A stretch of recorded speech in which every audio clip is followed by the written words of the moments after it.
Écoute ton corps, il te parle est un balado qui propose de mettre l'intuition au cœur de nos décisions.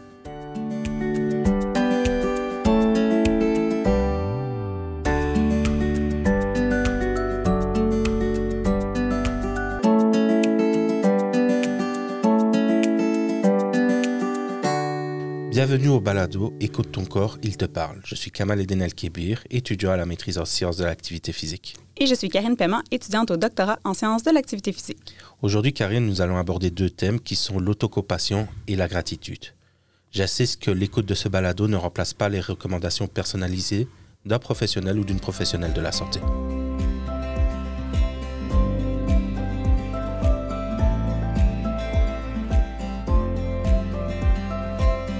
Alors, dis-moi, Karine, qu'est-ce que l'autocompassion?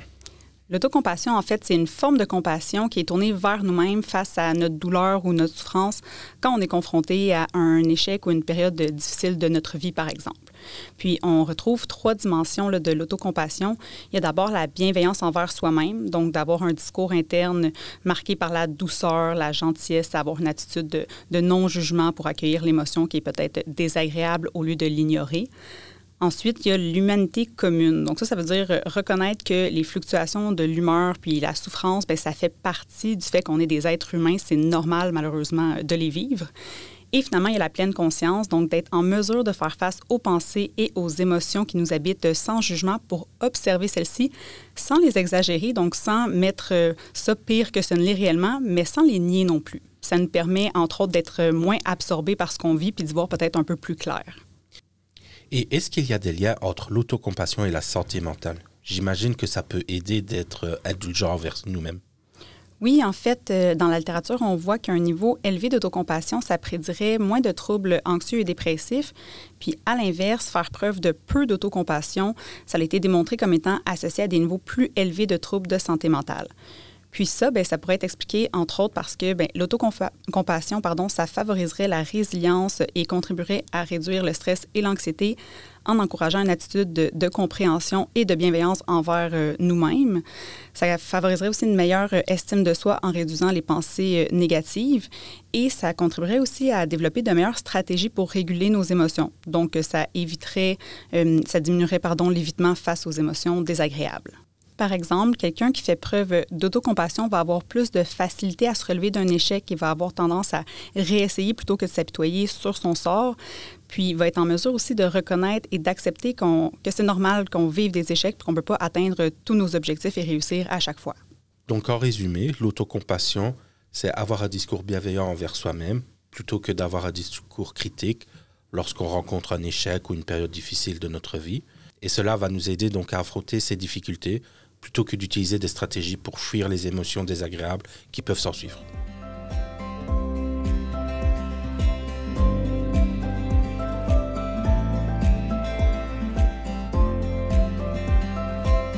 Donc, Karine, on dit que l'autocompassion pouvait nous aider à avoir donc une meilleure estime de soi.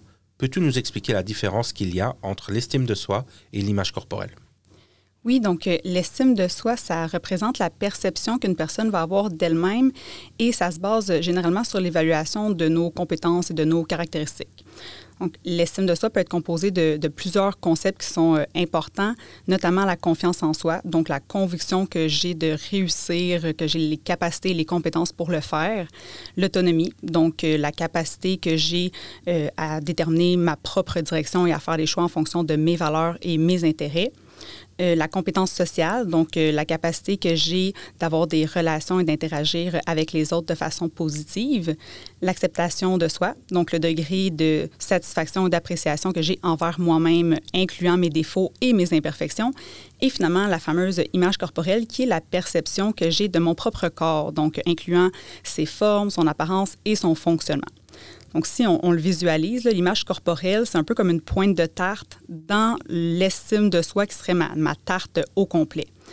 C'est possible que certaines personnes aient une image de soi globalement qui est positive, donc qu'ils aient une bonne estime d'eux-mêmes, mais qu'ils vivent quand même des insécurités en lien avec leur image corporelle. Puis là où des fois ça peut devenir un peu problématique, c'est si l'image corporelle, là, ma pointe de tarte, si elle prend la majorité de ma tarte finalement, bien, ça peut faire en sorte que je me valorise beaucoup, beaucoup, beaucoup par mon apparence, puis qu'à un moment ou à un autre, si mon physique venait à changer pour peu importe quelle raison, maladie, médicaments, l'âge, les hormones, je me blesse, donc je ne peux plus m'entraîner. Bref, si mon corps change, bien, l'estime que j'ai de moi-même va être grandement touchée parce que j'ai comme pas vraiment d'autre chose sur quoi je peux me valoriser. Et avec la culture des diètes qu'on a déjà vue, c'est difficile de ne pas accorder d'importance à notre apparence. Comment fait-on pour ne pas laisser notre estime de soi être affectée par celle-ci, justement? Bien, effectivement, c'est possible que l'image corporelle, ça prenne une grande place parce que bien, la culture des diètes nous valorise beaucoup dans ça. Mais la première étape, comme dans toute chose, c'est vraiment d'en prendre conscience. C'est de prendre conscience que bien, peut-être que j'attribue trop d'importance à mon apparence dans la valeur que je m'accorde. Puis ensuite, bien, c'est d'essayer d'observer c'est quoi mes autres qualités, c'est quoi les autres caractéristiques qui font de moi la personne que je suis. Puis de reconnaître aussi que tous les types de corps sont valides et ils méritent tous le respect. Parce que parfois, on se dit, ben, c'est correct pour les autres, c'est correct que tous les corps soient différents, mais moi, il faudrait vraiment que je sois mince parce que pour moi, c'est important.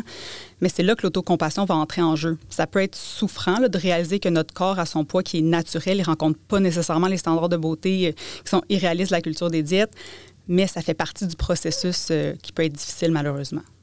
Et peux-tu définir, pour ceux qui nous écoutent, ce qu'est le poids naturel, justement? Oui, le poids naturel, en fait, c'est un poids qu'on ne peut pas définir mathématiquement. Contrairement à l'indice de masse corporelle là, qu'on va calculer puis qu'on va arriver avec un chiffre, mais le poids naturel, c'est le poids qu'on va maintenir de façon plus ou moins stable selon bien, les aléas de la vie en adoptant des saines habitudes de vie. Donc, sans nous priver ni faire de l'activité physique à l'excès, mais en adoptant des habitudes de vie, des habitudes alimentaires et des comportements en lien avec l'activité physique, le sommeil, la gestion du stress, etc., qui sont optimale là, par rapport à comment que nous, on se sent. Ça nous permet, entre autres, là, de consommer une variété d'aliments qui sont choisis selon nos préférences alimentaires puis qui, dans des quantités qui correspondent finalement à mes besoins. Puis on va demeurer à notre poids naturel en pratiquant de l'activité physique plus pour le plaisir puis pour le bien-être qu'il nous procure. Donc, en résumé, c'est le poids qu'on atteint lorsqu'on mange et bouge intuitivement. Exactement. Puis ultimement, c'est pas tant le chiffre sur la balance qui est important, mais vraiment comment qu'on se sent. Donc, la sensation de bien-être, autant physique et mental, qu'on atteint quand on est à ce poids-là qui est plus ou moins stable. Mais tu sais, Karine, accepter son poids naturel et son corps, c'est plus facile à dire qu'à faire. La société valorise quand même certains types de corps et ça reste un dilemme pour beaucoup de personnes. Effectivement, je suis tout à fait d'accord avec toi. C'est plus facile à dire qu'à faire, mais il faut se rappeler aussi qu'accepter son corps, ça ne veut pas dire nécessairement qu'on doit l'aimer dans son entièreté puis 100% du temps. C'est correct de reconnaître qu'il y a certaines parties de notre corps qu'on n'aimera peut-être jamais. Puis on va peut-être juste apprendre à les tolérer plutôt qu'à les détester puis à vouloir absolument les changer. Puis il y a certains jours, ça va être plus difficile d'aimer notre corps tel qu'il est. Mais c'est important de se rappeler qu'il mérite encore qu'on l'écoute et qu'on prenne soin de lui parce que ben, c'est le seul qu'on a. Mais si je n'aime pas ce que je vois, qu'est-ce qui pourrait m'aider à avoir envie d'en prendre soin? Bien, une des choses qui peut nous aider, c'est d'avoir de la reconnaissance envers notre corps pour ce qu'il est capable de faire. Donc, en prenant le temps de se questionner sur la gratitude que je peux éprouver envers lui. Je peux éventuellement améliorer l'image corporelle en donnant peut-être un peu plus d'importance au fonctionnement de mon corps plutôt qu'à seulement son apparence. Puis la gratitude, ça ne s'applique pas seulement envers mon corps, mais aussi dans l'appréciation de tout ce qui est précieux et significatif pour moi. Puis ça représente vraiment comme un état de reconnaissance que je peux avoir, que ce soit en lien avec, par exemple, un cadeau ou un service que quelqu'un va me rendre, ou juste le fait d'être reconnaissante ou reconnaissant des expériences comme d'être en vie ou d'être en contact avec la nature si j'aime aller en nature. Puis pratiquer la gratitude, ça aurait de nombreux bienfaits. Donc, autant envers notre corps que pour la vie en général. De pratiquer la gratitude, ça pourrait améliorer le sentiment de bien-être et réduire les symptômes de dépression. Ça pourrait aussi contribuer à de meilleures relations en renforçant les liens avec les autres et en valorisant les personnes et les choses qui comptent vraiment pour nous dans notre vie.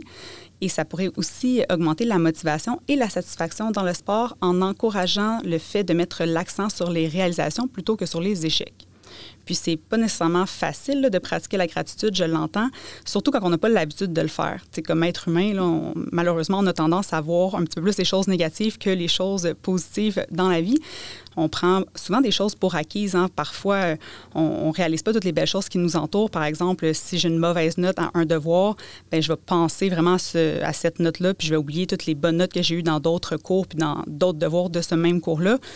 Ou même, je peux oublier que le ciel était super beau ce matin, malgré le fait qu'il faisait très, très froid. Je vais me concentrer sur le fait que j'ai eu froid et non pas sur la beauté qui m'entourait. Comme toute chose, plus on le pratique, meilleur on devient.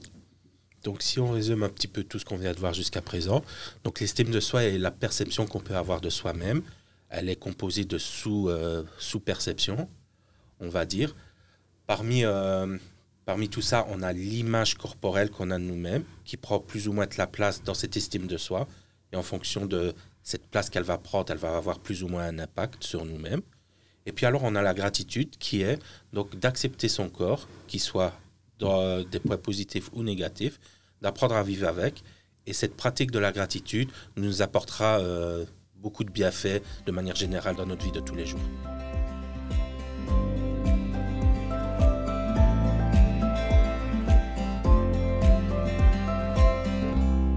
Donc, aurais-tu un exercice à mettre en pratique pour essayer justement d'explorer davantage la gratitude dans notre quotidien, Karine?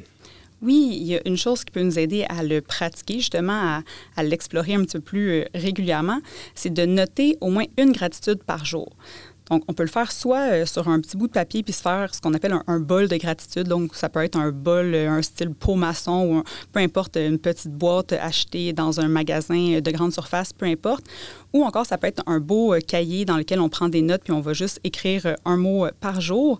Puis ça, bien, ça peut être intéressant de le faire parce qu'il y a des journées où ça va moins bien puis de reconsulter ces gratitudes-là, ça peut nous faire réaliser que bien, tout est relatif. Hein. Dans le fond, on a envie des belles affaires, c'est juste que des fois, on s'en rend plus compte. Puis c'est important de se rappeler qu'on peut éprouver de la gratitude pour une multitude de choses. Ça n'a pas besoin d'être extraordinaire, la chose qu'on va vivre. Ça peut être parfois très, très, très anodin.